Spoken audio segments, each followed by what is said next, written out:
할렐루야. 이 아침도 하나님께서 여러분을 위하여 예비하신 은혜가 여러분의 심령 가운데 충만하게 임하시기를 주님의 이름으로 축원합니다. 지난 주일은 추수감사주일이어서 우리가 다른 본문의 말씀으로 함께 은혜를 나눴고요. 이제 오늘 다시 출애굽기 강해로 들어갑니다. 출애굽기 지난 시간까지 우리가 살펴보았던 것은 28장에 나와 있는 제사장의 의복에 관한 내용을 함께 나눴죠. 특히 대제사장의 옷에 관한 내용이 자세하게 나와 있었습니다.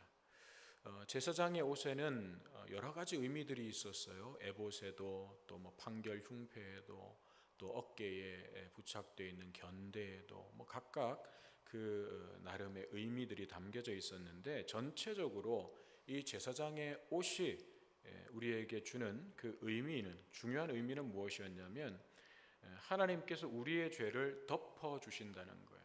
그 제사장의 옷이 하나님께서 말씀하신 대로 그 법대로 만들어서 그 법대로 갖춰 입었을 때에 하나님께서 그 제사장을 성결하다라고 인정해 주시는 거거든요. 그래서 이 제사장의 옷은 하나님께서 그 제사장을 거룩하게 구별해 주셨다, 그의 죄를 덮어주시고 구별해 주신다라는 것이었고, 또 하나 중요한 것은 제사장의 특히 대제사장의 가장 겉옷이었던 에봇은 금색, 청색, 자색, 홍색, 흰색 여러 가지 색실로 아주 화려하게 만든 그런 옷이었습니다. 그것은 그런 연약하고 자격 없는 우리를 거룩한 존재로 하나님께서 삼으시고 하나님의 영광을 드러내는, 밖으로 하나님의 영광을 나타내는 그런 존귀한 하나님의 자녀로 삼아 주셨다는 의미가 그 속에 담겨져 있었습니다. 그러므로 구약의 제사장과 그들이 입었던 옷은 궁극적으로 무엇을 가리키고 있는 거예요? 예수 그리스도, 영원한 대제사장이 되시는 예수 그리스도와 그분의 십자가 구원을 상징적으로 보여주는 것이 제사장이었고, 또 제사장이 입은 옷이었습니다. 그런데 또 한 가지 중요한 사실은 무엇이었냐면, 구약에서는 인간이 하나님을 만나려면 제단도 있어야 돼요, 제물도 있어야 돼요, 또 제사장도 있어야 돼요. 그렇지만 예수 그리스도께서 우리의 죄를 위한 완전하고도 영원한 제물이, 속죄의 제물이 되어주셨고 영원한 대제사장이 되어주심으로써 이제 구약의 그런 제단이나 제물이나 제사장이 필요 없게 됐어요. 그게 의미가 없게 되었어요. 이제는 우리 자신이 직접 하나님 앞에 나아가서 하나님을 만날 수 있고, 하나님께 예배 드릴 수 있고, 또 하나님의 말씀을 우리가 직접 읽고 깨달을 수 있고, 하나님께 기도 드릴 수 있고, 그렇게 하나님을 만나고 친밀한 교제를 나눌 수 있는 그런 왕 같은 제사장이 되었다라고 하는 것이 중요한 의미였습니다. 자, 이렇게 제사장의 옷을 만들게 하신 다음에 오늘 본문은 제사장으로 선택된 아론과 그의 아들들에게 제사장의 직분을 위임하는 위임식에 관한 내용이에요. 오늘날의 표현으로 하면 광야교회, 성막은 광야교회잖아요. 그 광야교회의 담임목사 취임식, 그렇게 생각하면 되겠습니다. 하나님께서는 그동안 모세를 통해서 말씀하셨고 모세와 만나셨어요. 그런데 이제 그 역할을, 모세가 그 모든 것들을 이제 다 감당했는데 그 역할을 이제 하나님께서 제사장을 세우셔서 위임하게 하시는 것입니다. 먼저 1절을 보면 제물을 가져오게 합니다. 숫송아지 1마리와 흠없는 순양 2마리, 그리고 고운 밀가루로 만든 무교병 1광주리, 이것을 제물로 가지고 오게 해요. 이것은 하나님께서 이제 나를 제사장으로 삼아 주셨으니까 감사하다는 표시로 정성을 바치는 그런 의미가 아니라, 이 제물을 가지고 뭘 하냐면 하나님께 이제 제사를 드릴 거예요. 하나님께 제사를 드림으로써 제사장 자신을 하나님께 드린다는 의미가 이 제물에 담겨져 있는 것입니다. 제사장은 하나님 앞에 온전히 자기 자신을 드리는 사람이에요. 자신의 모든 삶을 하나님 앞에 이제 드리겠다라고 헌신하는 사람이 제사장입니다. 그래서 하나님 앞에 이제 바쳐지는 그 제물에는 내가 하나님 앞에 이제 온전히 드려진다라고 하는 의미를 담고 있는 것입니다. 그 다음 이제 4절을 보면 아론과 그의 아들들을 회막문으로 데려가서 물로 씻기라고 말씀합니다. 여기서 회막문이라고 하는 것은 성막 건물, 그러니까 성막은 이제 밖에 울타리가 있죠. 거기 울타리 문도 있고 울타리 문을 들어오면 이제 성막 뜰 마당인데 그 마당에 이제 번제단과 물두멍이 있고 이제 물두멍을 지나면 이제 성막 건물이 있잖아요. 그 성막 건물의 입구, 그것이 회막문이라고 하는 것입니다. 거기에 이제 물두멍이라고 하는 물을 담는 커다란 대야가 있는데 이 물두멍에 담긴 물로 아론과 그의 아들들을 씻기라는 거예요. 여기에는 어떤 의미가 담겨져 있는가? 제사장 위임식이 아직 이제 본격적으로 시작되기 전이에요. 그리고 제사장의 옷을 아직 입기 전이에요. 그 전에 먼저 몸을 씻게 한다는 것은 아론과 그의 아들들도 다른 백성들과 마찬가지로 하나님 앞에서 죄인이라는 것을 인정하게 하는 거예요. 내가 다른 사람들보다, 일반 백성들보다 뛰어나서 혹은 더 선해서, 더 의로워서, 능력이 있어서, 특별해서, 그래서 내가 지금 이 제사장의 직분으로 내가 위임받아서 이제 제사장으로 세워지는 것이 아니라 너도 다른 백성들과 마찬가지로 하나님 앞에서 한 사람의 죄인일 뿐이라는 거예요.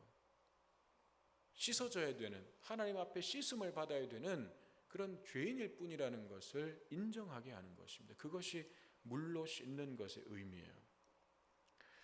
그들도 똑같은 죄인이었지만 하나님께서 특별한 은혜를 베푸셔서 그들을 택하시고 부르시고 제사장의 직분을 맡기셨다는 것을 보여주는 것입니다. 그래서 하나님께서 죄를 씻어주셔서 정결함을 얻어야만 제사장의 직분을 감당할 수가 있는 것입니다. 이것은 오늘날 우리도 마찬가지죠. 우리가 이 예배 자리에 참석하고 있다고 해서 다 예배가 드려지는 게 아니에요. 그냥 내가 이 시간, 이 예배 시간에 그냥 이 자리에 있었다고 해서 내가 예배를 드린 게 아니라는 거예요. 우리가 예수 그리스도의 십자가로 인하여 속죄함을 얻었고 거룩한 하나님의 자녀가 되었다는 이 믿음이 없이는, 이 믿음의 고백이 없이는 우리는 왕같은 제사장이 될 수도 없고 하나님께서 받으시는 온전한 예배를 드릴 수도 없습니다. 그래서 이 예배의 자리에 항상 우리가 앉을 때에는 예수 그리스도의 십자가의 그 구속의 은혜를 날마다 묵상하고 그 은혜로 나를 씻어주시기를, 그래서 내가 정말 하나님 앞에 정결하게 거룩하게 나아갈 수 있도록 그렇게 은혜를 베풀어 주시기를 간구해야 되는 것입니다. 자, 이렇게 물로 씻어서 이제 정결하게 한 다음에 5절에 보면 이제 제사장의 옷을 입힙니다. 아론은 대제사장이기 때문에 대제사장의 옷을 입히는 거죠. 이제 제일 먼저 속옷을 입습니다. 물론 그 안에는 이제 속바지라고 하는 진짜 속옷을 입고 있고 속옷이라고 불리는 이 옷은 하얀색의 평상복이라고 말씀드렸죠. 그 이제 평상복 하얀색 속옷을 입고 그 위에 이제 파란색의 에봇 받침 겉옷이라고도 하고 정식 명칭은 에봇 받침 겉옷이라고 해요. 왜냐하면 그 위에 이제 에봇을 입는 것이기 때문에. 그래서 파란색 그 겉옷을 입고 그 위에 이제 에봇, 앞치마처럼 생긴 그 에봇을 입고 에봇의 가슴 쪽에 판결 흉패를 답니다. 그리고 허리에 띠를 메고 머리에 제사장의 모자를 쓰고 그 이마에 거룩한 패를 붙입니다. 이 패에는 뭐라고 쓰여 있다 그랬죠? 여호와께 성결이라고 쓰여 있는 거룩한 패를 이마에 붙이도록 했습니다. 자, 그렇게 이제 옷을 다 갖춰 입고 나면 7절에 보니까 관유를 머리에 부어 발랐습니다. 관유라는 것은 감람류의 여러 가지 그 향료를 섞어서 만든 향기름이에요. 오늘날 우리 그 테라피 그런 그 향초도 있잖아요. 오일도 있고 그런 것처럼 향기로운 기름, 특별하게 하나님께서 이렇게 만들어라 라고 하신 그 법에 따라서 만든 거룩한 기름, 그것이 관유라고 하는 기름이었습니다. 이 관유는 구약에서 제사장, 선지자 그리고 왕을 세울 때 그들의 머리에 부어 발랐습니다. 그 의미는 거룩하게 구별한다라는 뜻이죠. 그래서 예수님을 우리가 예수 그리스도라고 부르는데, 그리스도라고 하는 말의 뜻이 뭐죠?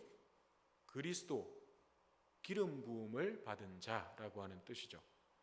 그래서 우리가 예수님을 그리스도라고 부르는 것은 예수님께서 십자가에서 우리를 위한 속죄의 제사를 드리기 위한 제사장으로 이 땅에 오셨다는 것이고, 또 예수님은 하나님의 말씀 자체이시고 그 하나님의 말씀을 우리 가운데 선포하시고 또 가르치시기 위한 그 선지자로서의 사역을 하시기 위해서 이 땅에 오셨다는 것이고, 또 우리를 다스리시며 보호하시는 만왕의 왕으로 이 땅에 오셨다는 의미가 예수 그리스도, 기름 부음을 받은 자라고 하는 뜻에 담겨져 있는 것입니다.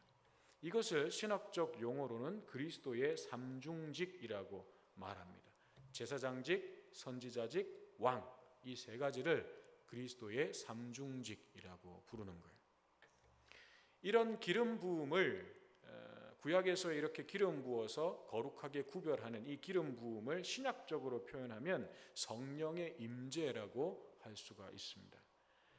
그렇다면 저와 여러분들 역시도 하나님께서 기름 부어 거룩하게 구별한 사람들인 거죠. 모든 그리스도인들이 그렇습니다. 예수를 믿는 모든 그리스도인들은 성령으로 기름 부어 거룩하게 구별하신 하나님의 백성들인 거예요. 왜냐하면 우리가 복음을 듣고 예수 그리스도를 영접하면 그 순간부터 우리 안에는 성령께서 함께 하시기 때문입니다. 사도행전 2장 38절에 보면 이렇게 말씀하고 있습니다. 너희가 회개하여 각각 예수 그리스도의 이름으로 세례를 받고 죄사함을 받으라. 그리하면 성령의 선물을 받으리라. 우리가 복음을 듣고 회개하여 예수를 믿으면 하나님께서 우리에게 성령을 선물로 주시는 거예요. 그래서 그 순간 성령님이 우리 안에 들어오시는 거예요. 임재하시는 거예요. 그러므로 우리가 예수 그리스도를 주와 그리스도로 믿는다면 그것은 우리 안에 성령께서 함께하고 계신다는 증거이고, 성령께서 임재하셔서 함께 하신다는 것은 곧 우리도 기름 부음을 받아서 거룩하게 구별되었다는 것을 의미하는 것입니다. 그렇기 때문에 우리가 왕 같은 제사장으로서 하나님 앞에 예배로, 기도로, 찬양으로 나아가서 하나님을 만날 수 있는 것입니다. 다른 데서 그 이유와 자격을 찾을 수가 없어요. 오직 우리가 성령으로 말미암아 기름 부으심을 받은 것이고 거룩하게 구별된 자이기 때문에 왕같은 제사장의 직분을 얻을 수 있는 것이고, 그 왕같은 제사장의 직분을 얻었기 때문에 우리가 하나님 앞에 직접 나아가서 오늘처럼 이렇게 예배도 드릴 수 있는 것이고 기도도 찬양도 드릴 수가 있는 것입니다. 자, 그다음 10절부터 이제 이어지는 내용이 준비한 제물을 가지고 제사를 드리는 장면인데, 먼저 속죄제에 관한 내용이 나와요. 제사장의 직분을 행하기에 앞서서 속죄제를 먼저 드리는 것은 어떤 의미냐면, 제사장도 아까 말씀드린 대로 한 사람의 죄인이라고 그랬죠. 죄인이기 때문에 제사장이 먼저 자신의 죄의 문제를 해결하지 않고는 백성들의 대표가 되어서 하나님 앞에서 그 직분을 감당할 수가 없는 거예요. 제사장이 감당해야 되는, 백성들의 대표로서 감당해야 되는 제일 중요한 직무가 제사잖아요. 그 제사 중에서도 어떤 제사가 가장 중요해요? 속죄 제사가 중요해요. 속죄 제사를 백성들을 위해서 집례를 해야 되는데, 그러면 제사장이 먼저 자기가 하나님 앞에서 자신의 죄의 문제를 해결해야 되는 거죠. 죄의 문제를 속죄함을 얻어야 되는 것입니다. 그래서 제사장이 먼저 속죄제를 드림으로써 하나님과의 관계를 회복하는 것입니다. 이 제사장 위임식에는 속죄제뿐만 아니라 여러 다양한 제사를 드리도록 했어요.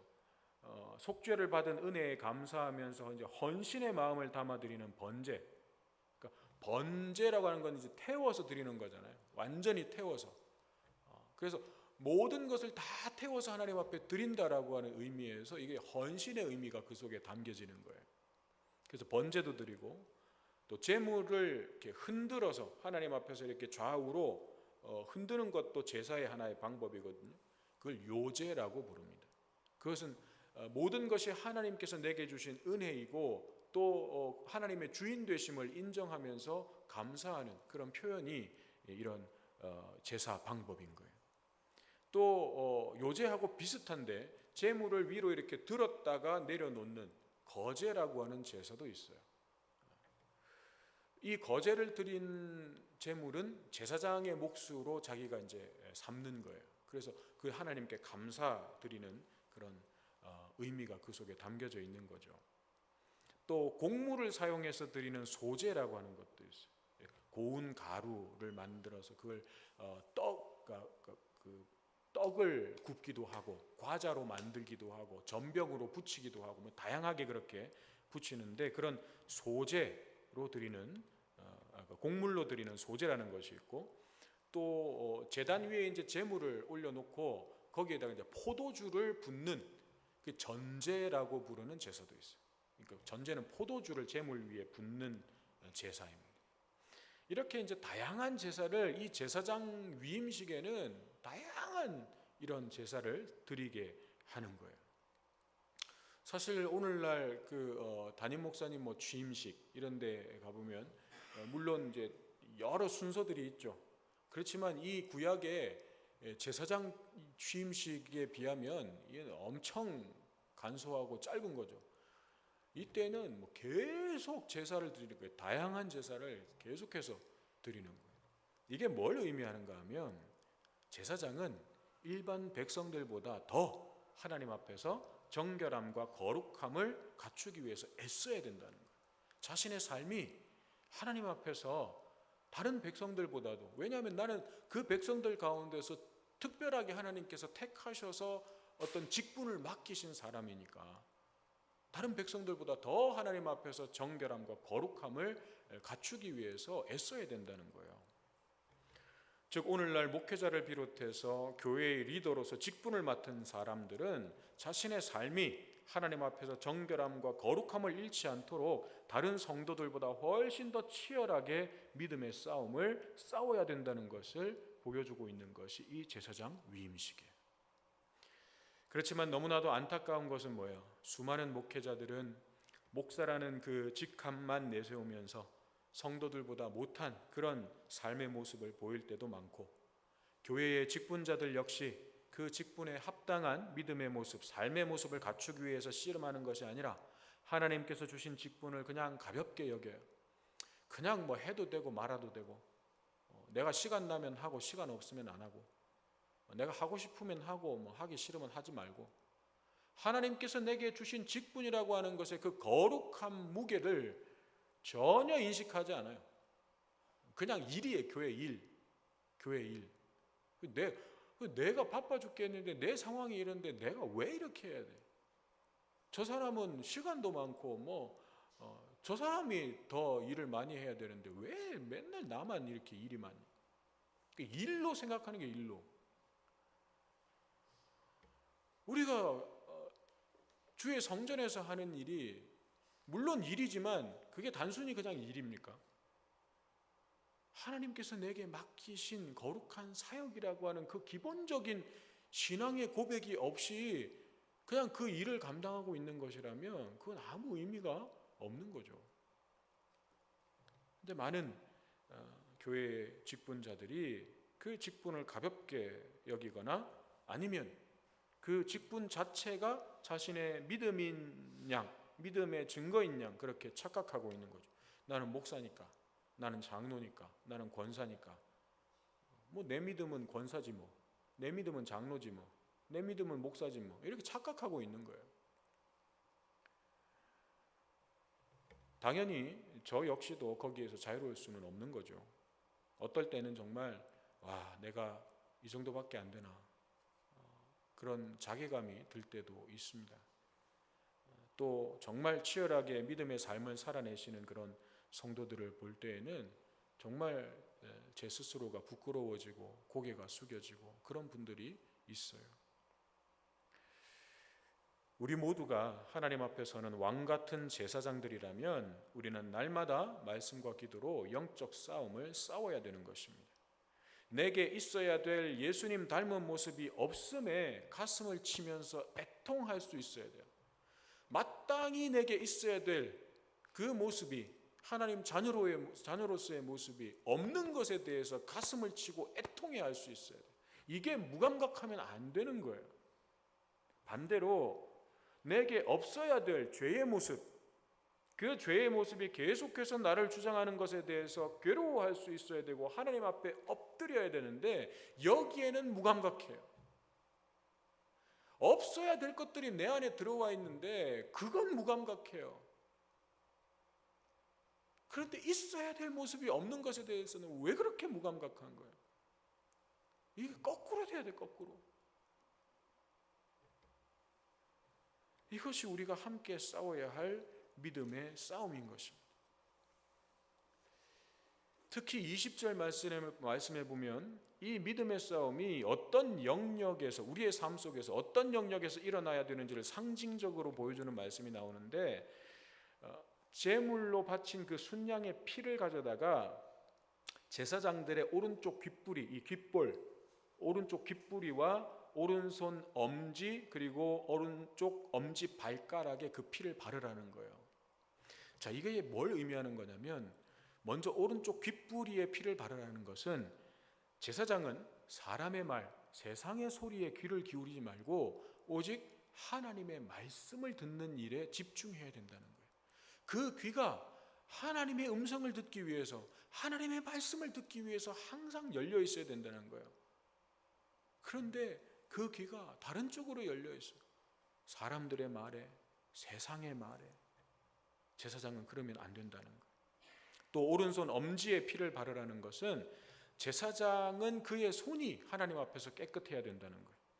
즉 그가 손으로 행하는 모든 일들이 하나님의 뜻에 합당한 것인지를 분별해야 된다는 거예요. 내가 해야 되는 건지 하지 말아야 되는 건지 여기에 대한 분명한 분별을 가져야 된다는 것입니다. 오른쪽 엄지 발가락에 피를 바르라는 것은 그의 발이 하나님을 향하여 걸어가야 한다는 것입니다. 즉 삶의 목적과 방향이 하나님께로 향해 있어야 된다는 거예요. 죄의 자리가 아니라 하나님을 예배하는 자리, 기도의 자리, 섬김의 자리에 서 있어야 된다는 거예요. 그게 제사장이에요. 그렇습니다. 우리의 믿음의 싸움은 다른 것이 아니에요. 성도로서 구별된 위치를 지키는 거예요. 내가 성도로서 지켜야 될 그 위치를 지키는 것, 그게 믿음의 싸움이에요. 우리의 눈이 보는 것을 분별하여 보고, 귀로 듣는 것을 분별하여 듣고, 입술로 말하는 것을 분별하여 말하는 것입니다. 우리의 손과 발이 하나님의 뜻을 따라 행하고 예수 그리스도께서 걸어가신 십자가의 길, 희생과 섬김과 사랑의 그 길을 우리 각자의 십자가를 지고 묵묵히 걸어가는 것, 그것이 우리가 치열하게 싸워야 할 믿음의 싸움인 것입니다. 자, 이렇게 여러 제사들을 드리면서 제사장 위임식이 마무리되는데, 중요한 것은 이제 오늘 우리가 읽은 43절부터 46절까지의 말씀이에요. 이 말씀이 왜 중요하냐면 여기에 하나님께서 이스라엘 백성들을 출애굽시키신 이유가 담겨 있고 제사장을 세우신 이유가 여기에 담겨져 있어요. 그래서 제사장 위임식을 마무리하면서 뜬금없이 출애굽시키신 이유에 대해서 말씀하시면서 이 제사장 위임식을 마무리하는 거예요. 하나님께서 이스라엘을 출애굽시키신 근본적인 목적이 무엇이었습니까? 단순히 가나안 땅에 들어가게 하셔서 잘 먹고 잘 살게 하는 것, 그게 출애굽의 근본적인 목적이 아니었잖아요. 그러면 출애굽의 본질은 뭐예요? 43절에서는 이렇게 말씀하시죠. 내가 거기서 이스라엘 자손을 만나리니. 또 45절에는 내가 이스라엘 자손 중에 거하여 그들의 하나님이 되리라. 46절에서는 또 이렇게 말씀하십니다. 그들은 내가 그들의 하나님 여호와로서 그들 중에 거하려고 그들을 애굽 땅에서 인도하여 낸 줄을 알리라. 나는 그들의 하나님 여호와니라. 즉 하나님께서 이스라엘 백성들을 만나시고 그들 가운데 거하시기 위해서 이스라엘 백성들을 출애굽시키셨다는 거예요. 이 하나님의 뜻이 온전히 이루어지게 하고 이스라엘이 그 하나님의 뜻을 잃어버리지 않도록 하시기 위해서 성막을 만들게 하신 거예요. 하나님을 만나는 장소, 그리고 성막에서 이스라엘 백성들과 하나님 사이를 연결할 제사장도 세우신 거예요. 이스라엘 백성들이 그냥 하나님을 만날 수는 없으니까 중간 연결고리가 될 수 있는 제사장을 세워서 이스라엘 백성들이 하나님을 만날 수 있도록 하신 거예요. 이제 이렇게 세워진 제사장들은 이스라엘 백성들을 대표해서 그들의 죄를 가지고 하나님 앞에 나아갈 것이고 하나님과 이스라엘 백성들 사이에서 연결고리, 중재자의 역할을 하게 될 것입니다. 이스라엘 백성들은 이 제사장들을 통해서 하나님과의 관계를 회복하고 하나님의 말씀을 배우면서 하나님의 거룩한 백성답게 세워져 가는 것입니다. 이것이 하나님께서 이스라엘 백성들을 출애굽시키신 목적이에요. 그래서 여러분, 출애굽기가 한 40장 되는 그 분량 가운데 여러분, 출애굽기 하면 우리가 딱 떠오르는 그 사건들은 사실 전반부에 있는 거잖아요. 하나님께서 모세를 부르시고 막 호렙산에서 막 불타는 가시떨기 나무, 거기서 모세가 사명을 받고 또 애굽으로 가가지고 이스라엘 백성들을 이제 이끌어내려고 하는데 바로가 안 보내주니까 10가지 재앙을 하나님께서 내리시고 그 10가지 재앙 끝에 유월절이 있고 유월절 지나서 이제 마침내 출애굽해서 나올 때 앞에 홍해 바다가 있어가지고 막 발을 동동 구르니까 하나님께서 홍해 바다를 열어서 갈라서 걸어서 그 바다를 지나게 하시고 광야에 왔는데 물이 없으니까 르비딤에서 물을 쏟아내시고 만나와 메추라기로 먹이시고 막 이런 스펙타클한 이런 이야기들이 사실은 출애굽기의 어떤 주된 내용이어야 되는 건데 그거는 앞에서 한 19장까지 해서 그냥 싹 마무리되는 거예요. 그 나머지 반을 성막, 율법, 제사장 이런 내용으로 반을 채우고 있는 거예요. 그게 무슨 뜻이겠어요? 앞에서 막 기적이 일어나고 막 하나님께서 홍해를 가르시고 이게 출애굽의 본질이 아니라는 거예요. 출애굽을 통해서 하나님은 이스라엘 백성들을 만나시고 그들 가운데 거하시고 그들의 하나님이 되시고 그들은 이스라엘은 하나님의 백성이 되어서 하나님의 백성답게 이제 살아가도록 하시는 거예요. 그것이 출애굽의 목적인 거예요. 그것을 위해서 성막도 필요했고 그 성막 안에서 사역할 제사장도 필요했던 거죠. 그 내용이 지금까지 쭉 이어져 오고 있는 것입니다.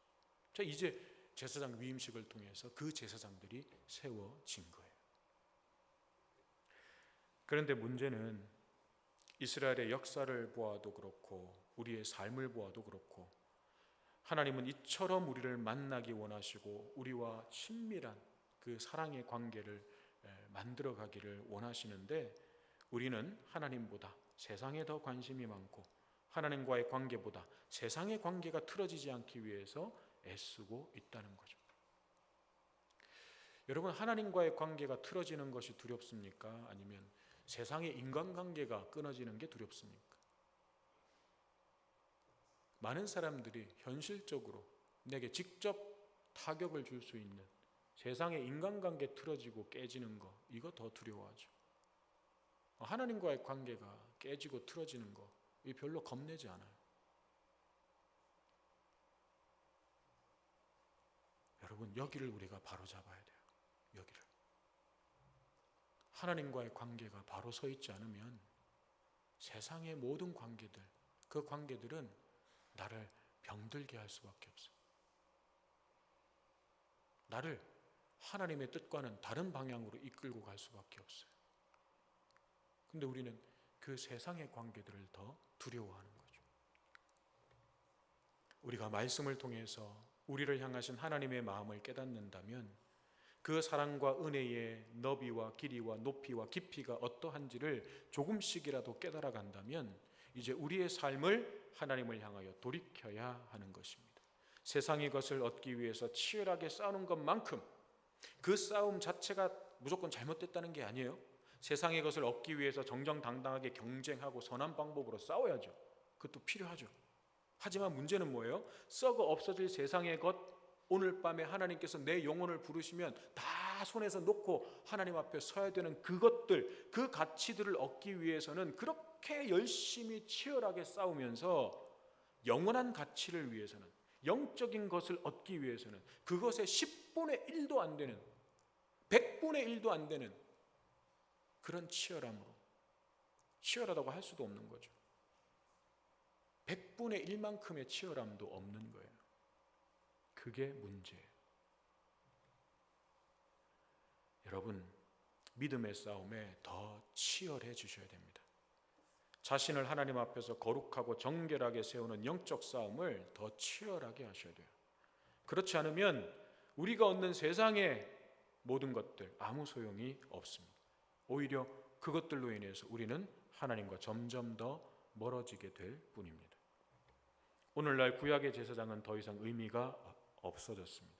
하지만 이제 우리 자신이 왕 같은 제사장이 되었습니다. 그렇다면 구약의 제사장이 어떤 의미였고 어떤 역할을 했는지를 생각하면서 오늘 우리의 삶 속에서 그 의미와 역할을 되살리는 것은 우리가 감당해야 될 마땅한 직무인 것입니다. 하나님 앞에서 우리 자신을 먼저 정결하게 하고 거룩하게 구별함으로 세상과 하나님 사이에 다리가 되고 연결고리가 되고 중재자의 역할을 감당하는 저와 여러분, 우리 성호교회가 되기를 주님의 이름으로 축원합니다.